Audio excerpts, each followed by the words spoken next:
So this was just a short thing, and if you notice in the title, it's Warrior Wednesday. So I thought a fitting conversation would be about being a warrior and slaying dragons. And the question is, where's the dragon? Where is the dragon? Because so many times, people get into this thing that they're going out to slay dragons. Oh yeah. And what's so interesting is they're not out there. The real dragon is what's going on inside. The real dragon is that inner dialogue, is that story that we tell, that we're so busy telling the story about how we can't slay the dragons or about how we're slaying the dragons. We're actually feeding the very dragon that we are trying to slay out there, if that makes sense. What's your dragon you're trying to slay?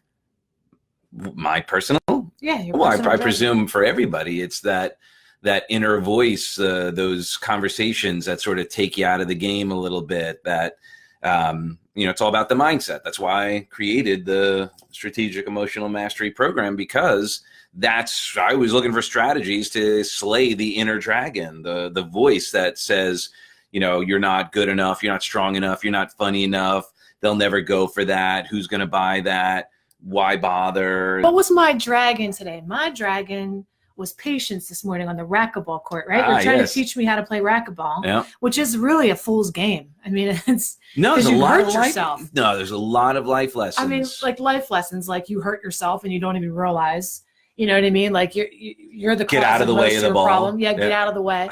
But patience was it. So like, I'm just learning the rules of this game, and the ball comes at me and I'm like, I want to whack it off the back of the glass.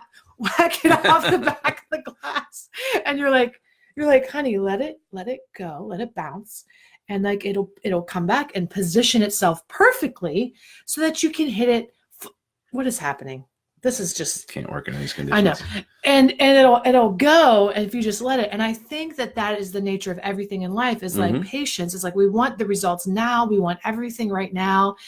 And I know a lot of my friends in business talk about this all the time. Well, Frank Kern talks about this all the time on his, is like, people are playing the short game. They want to make the quick buck. They want to like have everything resolved now, but your life is a long game. Yeah. It's the long game, right? And so, yeah, well, patience in business, or patience in your relationship. It's like, you're a farmer in your own life. And farmer approaches life with patience, right? They understand there's a time to plant, but you don't plant and immediately reap the harvest. You plant, and then you defend the crop you've planted, and you water it, and you weed it, and you do all these things. And I think sometimes when people come in, they just want everything to radically shift right away. And it does, right? Things do change when you take massive action. Things will start to change, but really, if you want lasting change in your life and you want real results, you have to be a farmer in your own life. You have to sow the seeds repeatedly every spring, not just once in a while, but all the time.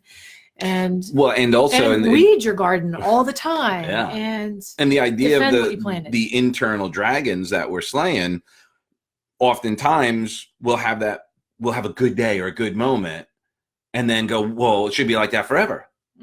Well, and then again, it's like not expecting there to be a winter. Right. When everything dries and everything dies. And need clarification between patience and sitting back and then not taking what is handed to you. Little more context would be helpful, but sitting back and then not taking what is handed to you. Interesting. Meaning, you mean stand up and not taking what's handed to you? You mean be patient for things to turn around in your own life? That's what I'm going to hallucinate that you mean, Deb, if it isn't clarified. But the difference between having patience for things to change or just not taking it anymore. Right. Okay. And, I think, I know for me, that answer is very simple. It's when I'm expecting other people to change. If it's me, then I have all the patience in the world as long as I'm doing what I need to be doing. But if I'm expecting somebody else to do something, or they're going to change their behavior so I can be happy, or they're going to finally get their shit together, or whatever it is, so then finally I can like be who I need to be, or if that's a relationship or in business or a job or anything like that, you'll be waiting forever. Farmer can expect growing or buy buy- Miracle Grow. Yeah. And Miracle Grow is coaching. Yeah. You know, Miracle Grow is investing in yourself and doing what you need. That's right, because that's successful. additional. You have what's available to you, and then you have to go out and seek the additional sort of supercharger. So exactly, coaching, any sort of personal growth. I mean, even just like reading a good book, as opposed to like, you know, development, as opposed to watching like reality TV. Mm-hmm. Well, I happen to like Real Housewives of Beverly Hills. Well, that's all right. And I have to tell you, Elavie is obsessed with death, dying. She talks about it all the time. And I don't know if she's like, if this is really part of her destiny or her legacy to really be like one of these people. No, like more a mortician, more like a medium. I don't know, but she talks about it all the time. And she was like, Mommy, the other day, she was like, when you die, I know this is irrelevant, has nothing to do with anything. I'm just telling you about it because it was interesting. Yeah. And we don't have these times where we just come on here and talk to you guys and catch up. But she was like talking about how when you die, does your body die? And I said, yeah, your body dies. And she says, okay, so your body dies. I said, yeah. I said, but your spirit lives. And she said, well, where's your spirit? And I said, well, your spirit's kind of in your heart and that lives forever. And she said, well, you come back. Well, we die at the same time. And I said, well, I don't know, honey. I don't think we'll die. I think I'll die before you. And she said, well, will you come back? And I said, my body won't come back, but I'll come back as a blue butterfly. And you'll know it's me because you'll always see blue butterflies. And then the other day we were watching a movie and she said, we were watching Maleficent. And she said, Mommy, she said, I love those wings. And I said, I love those wings too. I said, I wish I had some of those. And she said, I wish I had some too. And then she said, Mommy, maybe when we die, we'll get some. Is that weird? Is that crazy? I know that has nothing to do with anything. I just found it so interesting that this is like in her mind and in her brain and in her realm of possibility. Out of the mind and mouths of babes. It's so interesting. It's really interesting. It's weird. Yeah, it is a little weird. We're going to Disney this weekend for Not So Scary Halloween. And I was going to dress up this year. But decided against it because I had this giant dress. Like, had a huge bell. I was going to be like Cinderella this year because Elavie really wanted me to be a princess. And it was like a Cinderella thing. But I could imagine walking through Disney with this giant ass big thing walking through. And like the moms would probably be like, oh, okay, you have to dress up. You know, because some people are judgy about that kind of stuff, right? So, and then we'll probably have to leave on that. So one day, this guy John dies and he gets up to heaven. And who greets him at heaven? In heaven. Who greets him at the pearly gates? I don't know the Catholic rules. It's not rules. It's St. Peter. Okay. St. Peter's I don't know these things. John, what's going on? Come on in. Welcome to heaven. Before you get in, though, we've got to give you the ground rules. Heaven is better than you can imagine. Everything tastes better. Everything smells better because you don't have like your body to slow down all that stuff. So it's like you just experience it deeply.